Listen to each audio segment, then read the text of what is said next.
وخلال هذه الأشهر الأخيرة يتساءل العديد من الناس عن العلاقات بين المغرب والجزائر، وهي علاقات مستقرة تتطلع لأن تكون أفضل.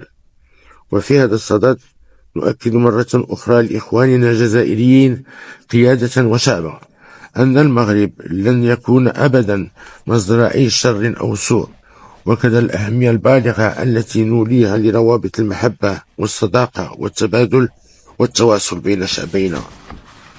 ونسأل الله تعالى أن تعود الأمور إلى طبيعتها. السلام عليكم ومرحبا بكم في فيديو جديد. اليوم غادي نهضروا على واحد الموضوع اللي مهم بزاف واللي كيهم المغرب والمغاربه كاملين، واللي هو الصراع بين المغرب والجزائر والعلاقه ديال هذا الصراع بالصحراء المغربيه وجبهه البوليزاريو. غادي نشرح لكم كلشي بالتفاصيل، وغادي ندخلوا في اهم التفاصيل الدقيقه باش نفهموا الجذور التاريخيه ديال هذا الصراع، الاسباب اللي خلاته يوصل لهذا الحجم، وكيفاش كيعكس هذا الصراع على العلاقات السياسيه والاقتصاديه بين المغرب والجزائر، وكذلك كيفاش تأسست جبهة البوليزاريو وكيفاش كتقدم لها الجزائر الدعم، وشنو هي العلاقة ديال الأمم المتحدة بهذا الشيء كامل.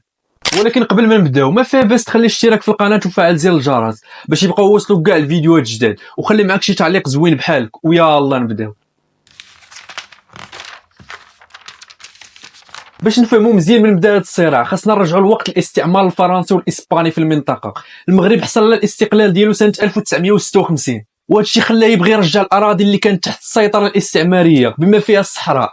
في المقابل الجزائر كانت باقه تحت الحكم الاستعمار الفرنسي حتى لسنه 1962، وفاش حصلت على الاستقلال كانوا الحدود بينه وبين المغرب غامضين، وهذا كان اول سبب ديال الصراع. المغرب كيقول انه كيستحق يرجع الاقاليم اللي كانت تحت السيطره الفرنسيه، ومن بينها تيندوف اللي كاينه دابا في الجزائر، ولكن الجزائر رفضت هذا الشيء وقالت ان هذه المناطق دخلت في التراب الوطني ديالها، وهذه كانت بدايه التوترات.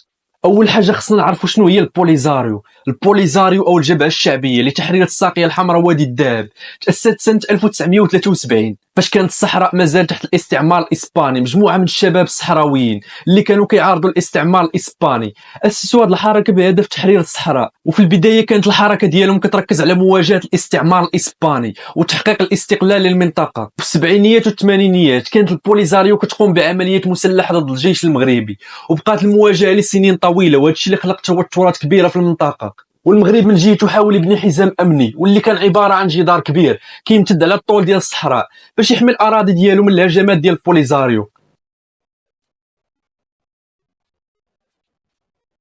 في سنة 1961 وبعد سنوات من الصراع العسكري الأمم المتحدة تدخلات وقدرت توصل اتفاق وقف إطلاق النار بين المغرب والبوليزاريو بهدف البحث عن حل سلمي. وجبهة البوليزاريو كتشوف أن الصحراء خاصها تكون دولة مستقلة وكتطالب بتنظيم استفتاء باش السكان الصحراويين يقرروا المصير ديالهم، وهي كتدعي أنها كتمثل الشعب الصحراوي وكتحاول تاخذ الدعم من منظمات دولية ومنظمات حقوق الإنسان باش تأكد على المطلب ديالها. ولكن المغرب من جهته كيرفض فكرة الانفصال نهائيا، وكيشوف أن الصحراء جزء لا يتجزأ من التراب الوطني المغربي، وكيقترح الحكم الذاتي كحل يتضمن الحقوق ويحافظ على وحدة المغرب.